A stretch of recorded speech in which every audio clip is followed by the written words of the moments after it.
तक की सबसे बड़ी खबर इस्लामाबाद की अमन के लिए कोशिशें रंग ला रही हैं। अमेरिकी सदर डोनाल्ड ट्रंप ने ईरान से मुज़ाकरात के लिए आला सतह का वफ्द पाकिस्तान भेजने का फैसला कर लिया है।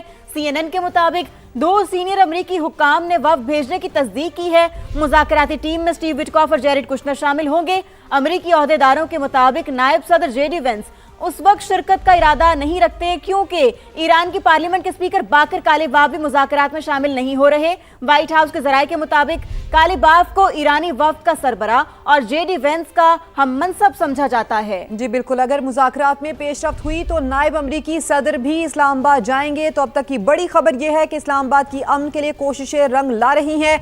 अमरीकी सदर डोनाल्ड ट्रंप ने ईरान से मुज़ाकरात के लिए आला सतह का वफ्द पाकिस्तान भेजने का फैसला कर लिया है।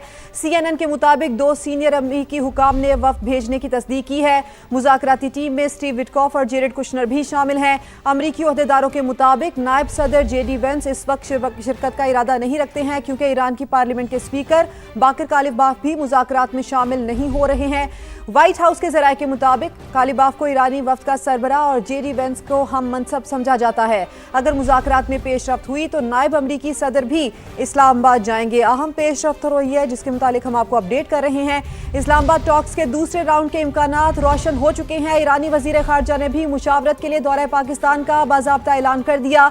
अब्बास अरागची कहते हैं दौरों का मकसद शिराकतदारों के साथ इलाकाई पेशरफ्त पर मुशावरत करना है।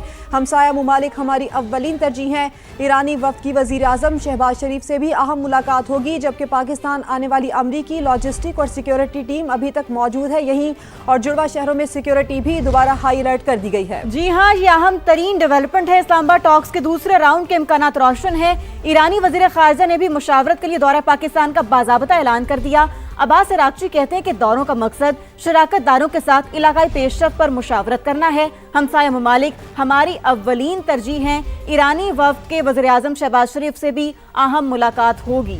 तो इसी सारे मामलात पर बात करने के लिए senior anchor person Nadeem Malik साहब हमें ज्वाइन कर चुके हैं। एक तो नदीम मलिक साहब, अभी तक की जो पेशरफ्त हो चुकी है और सेकंड राउंड को लेकर जो इम्कानात रोशन हो चुके हैं, यह अहम डेवलपमेंट है, इस पर आपकी अंडरस्टैंडिंग क्या कहती है और आप क्या देख रहे हैं कि ये सेकंड राउंड आगे हमें किस राउंड की जानिब लेकर जा रहा है? अमेरिका और ईरान दोनों को एक डील की जरूरत है और दोनों को सिर्फ जब इकट्ठे बैठे तो एक दूसरे से वो तवक्कुआत रखनी चाहिए जो एक मुल्क पूरी कर सकता है। अमेरिका ईरान से ऐसी फरमाइशी लिस्ट भेज रहा था और साथ ही साथ ये था कि इस पे बिला मशरूत दस्तखत करके वो जो ईरानी टीम है बूटे जिसमें न्यूक्लियर का मामला हो, हॉर्मोज का मामला हो या बाकी इवन मिसाइल प्रोग्राम के ऊपर वो शुरू के अंदर उनकी बहुत स्टिफ किस्म की डिमांड थी। लेकिन पिछले 15 रोज के अंदर ट्रंप साहब जो राग लाते हैं रोजाना सोशल मीडिया के ऊपर, उसमें अब मिसाइल प्रोग्राम का जिक्र नहीं वो करते, सिर्फ न्यूक्लियर का जिक्र करते हैं। न्यूक्लियर और हॉर्मोज 2 बड़े टेढ़े मामलात हैं और दोनों के ऊपर जो अमेरिका की डिमांड्स है वो शायद 100% ईरान पूरी ना कर सके, लेकिन उसका तरीकाकार बनाया जा सकता है। 2015 की जो ओबामा एडमिनिस्ट्रेशन से ईरान की डील हुई थी उसी के आगे पीछे घूमते हुए कोई तरीकाकार इनको तय करना पड़ेगा, जिसमें अफजूदा जो यूरेनियम के स्टॉक पाइल से 2015 में वो सोवियत यूनियन रूस के साथ उस वक्त इनका मुआहदा तय पाया था। तो पाकिस्तान, चीन और रूस उसमें अहम किरदार अदा कर सकते हैं। इसी तरीके से यूरेनियम एनरिचमेंट के हवाले से अमेरिका की शर्त यह है कि 20 साल तक ईरान 0% एनरिचमेंट पे चले जाए, यानी कि बिल्कुल इस एनरिचमेंट प्रोसेस को तर्क कर दे। ईरान का क्लेम यह है कि वो NPT के दस्तखत किए हुए उन्होंने तो उनको हक हासिल है, तो इसके ऊपर कोई दरमियानी रास्ता इनको निकालना पड़ेगा, जिसका मुझे लगता है कि इम्कान मौजूद है, रास्ता निकल आएगा। जो हॉर्मोज वाला मामला है उसके ऊपर ईरान की पोजीशन ये है कि हमें कोई $200-250 अरब डॉलर का तो इस जंग की वजह से नुकसान हो गया, उसके लिए हमें पैसे चाहिए। वो कहते हैं कि जितनी सैंक्शंस अमेरिका ने उनके ऊपर आयद कर रखी है इनकलाब ईरान के बाद वो सारी हटाई जाए, जितने उनके एसेट्स फ्रीज किए गए हैं वो $100 अरब से ज्यादा उनकी मालियत बनती है वो सारे अनफ्रीज किए जाए। इसी तरीके से अमेरिका से वो मुतालबा करते हैं कि एक ऐसी गारंटी दे जो ईरान को काबिल कबूल हो कि अमेरिका 6 माह बाद दोबारा ईरान के ऊपर हमलावर नहीं होगा। अब यहाँ पर गिव एंड टेक के लिए इनके पास गुंजाइश मौजूद है। अमेरिका को कुछ इनके ऊपर पाबंदियां नरम करनी पड़ेंगी, कुछ एसेट्स रिलीज करने पड़ेंगे और इसी तरीके से स्टेट ऑफ हॉर्मोज के ऊपर अमेरिका अपना नेवल ब्लॉकेड एंड करेगा और ईरान जो है वहां से फ्री पैसेज के लिए कोई रास्ता हमवार करेगा। तो ये बैक वक्त कुछ चीजें तय पानी चाहिए।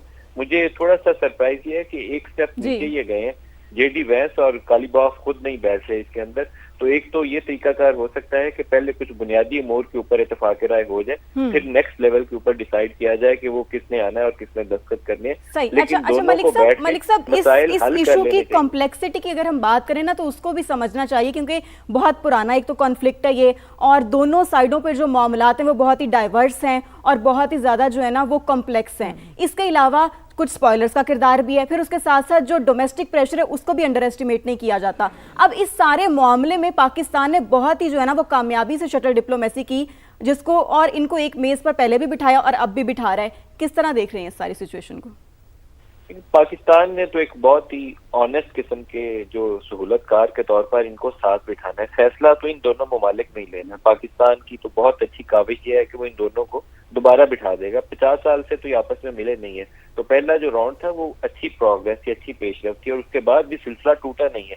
अभी भी जो ट्रंप ने देखे सीज फायर की है, तो सीज फायर पहले वो करते थे 1 हफ्ते के लिए कर रहा हूँ, 15 रोज के लिए कर रहा हूँ। इस दफा उन्होंने टाइमलाइन सेट नहीं की कि 2 हफ्ते के लिए कर रहा हूँ, बल्कि वो ओपन एंडेड है। इसका मतलब है कि ट्रंप इज ऑल्सो डेस्परेट कि उसका कोई ना कोई रास्ता निकला है। जो 3 दिन हमारे फील्ड मार्शल तेहरान में बैठ के ईरानी क़यादत से मुज़ाकरात करते थे, बाद खबरें ये जाहिर करती हैं कि वहां से वाशिंगटन के साथ भी वो एंगेज करते रहे, और जो तरीकाकार जो अमूर वहां तय पाए थे, बाद में अमेरिका थोड़ा सा उससे पीछे हट गया, जिस वजह से जो सेकंड राउंड है उसमें ताखीर हुई। अब अगर अमेरिका कुछ चीजों के ऊपर एक ऑनेस्ट पोजीशन ले और फ्लेक्सिबल रहे, बहुत हार्ड लाइन ना ले, पीटर हेगसेट जैसे लोग जो बयान देते हैं उससे गुरेज करे, तो फिर इनका रास्ता निकलाना चाहिए। और जितना जल्दी ईरान और अमेरिका इस मसले को हल कर लें, दोनों के मफाद में होगा। अदरवाइज जो हार्ड लाइनर्स है वो टेक ओवर कर लेंगे, और अमेरिका का भी नुकसान होगा और ईरान का भी नुकसान होगा। ये नहीं है कि एक पार्टी वहां से विनर उठेगी। इस जंग में कोई विनर नहीं है, दोनों ने खसारे में रहना है। अमेरिका की इकॉनमी बैठ जाएगी, यूरोप सारा बैठ जाएगा, और ईरान का पूरा जितना इंफ्रास्ट्रक्चर उन्होंने सैंक्शन के बावजूद डेवलप किया सारा डिस्ट्रॉय हो जाएगा। तो इसलिए इनको फौरी तौर पर इस मसले के हल की जानिब जाना चाहिए, जो पूरे इस इलाके के अवाम के मफाद में, पूरे मिडल ईस्ट के अवाम के मफाद में। क्योंकि ईरान जवाबी तौर पर जब यूएस बेसिस को हिट करता है, तो उससे पूरा गल्फ रीजन जो है वो सारा बहुत बुरे तरीके से मुतासिर होता है। जी नदीम मलिक साहब, जो एहतियाती तदाबीर आपने बताई हैं उसमें ट्रंप का थोड़ा अपनी ट्वीट्स को कंट्रोल करना भी होगा, और दूसरी बात भी आपकी बिल्कुल ठीक है कि कमतर या बरतर वाली सिचुएशन ये नहीं होगी। आपने इस पर तज्जिया दिया, आपका बेहद शुक्रिया। सिक्योरिटी के मामला हम जानेंगे, टिका खान सानी ने हमें ज्वाइन किया है, जबकि ओवरऑल सिचुएशन पर हम बात करेंगे। सुमेरा खान हमारे साथ मौजूद हैं। सुमेरा, अब ये जो एक बीच में मामला आ चुका है कि यहाँ ईरानियन डेलीगेशन से स्पीकर बाकर कालिबाफ नहीं आएंगे और जेडी वेंस नहीं आएंगे, तो फर्स्ट राउंड में जेडी वेंस का होना काफ़ी पॉजिटिव देखा जा रहा था। क्या आप समझती हैं कि जेडी वेंस का ना होना सेकंड राउंड के मुज़ाकरात को मुतासिर कर सकता है? मैं इसमें अभी भी सबसे पहले तो ये बात करना चाहूंगी कि अब्बास अरागची जो इस्लामाबाद आएंगे हैं, उनका भी एक ट्रू एक पिक्चर अगर आप चाहें तो मैं उस हवाले से कुछ वजाहत देना चाहूंगी।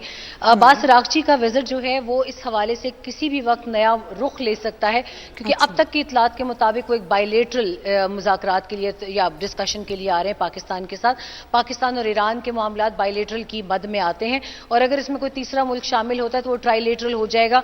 मजीद ममालिक शामिल होते हैं तो मल्टीलेटरल हो जाएगा।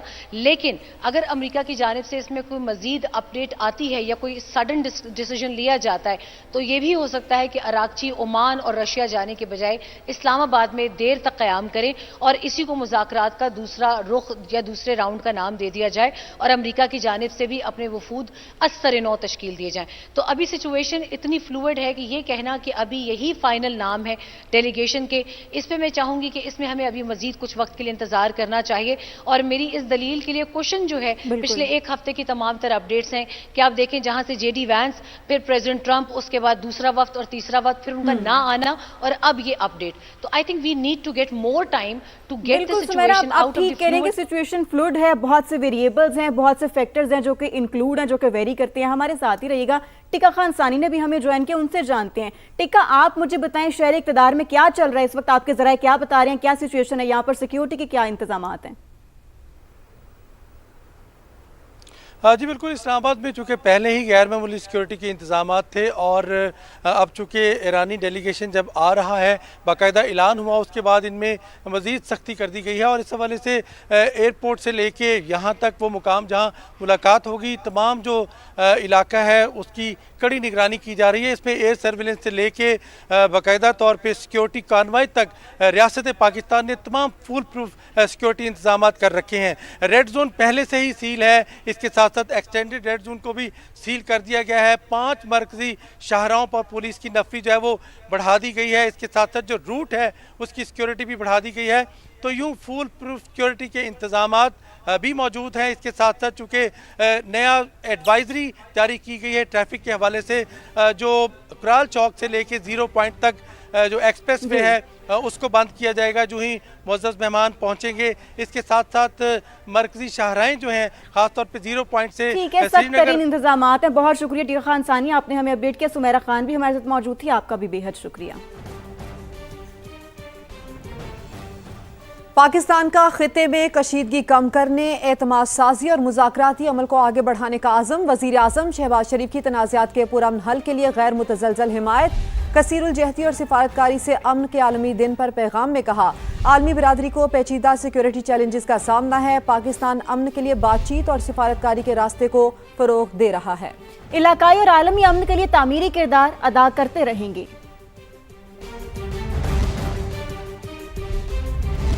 दूसरी जानिब नायब वज़ीर-ए-आज़म इसहाक दर और रूसी वज़ीर ख़ारजा सरगई लारोफ के दरमियान टेलीफोनिक राबता। रूसी वज़ीर ख़ारजा ने ईरान और अमरीका के दरमियान मुज़ाकरात के हवाले से पाकिस्तान के तामीरी किरदार को सराहा। 2 तरफ़ा ताल्लुकात, बैनुल-अक़वामी अमन और सलामती के फ़रोग़ के लिए ताउन पर तबादला ख्याल किया। राबते में रहने पर इत्तेफाक। इसहाक डार की रूसी वज़ीर ख़ारजा को दौरे पाकिस्तान की दावत। वज़ीर-ए-आज़म शहबाज शरीफ के दौरे रूस को रीशेड्यूल करने पर भी बातचीत की गई।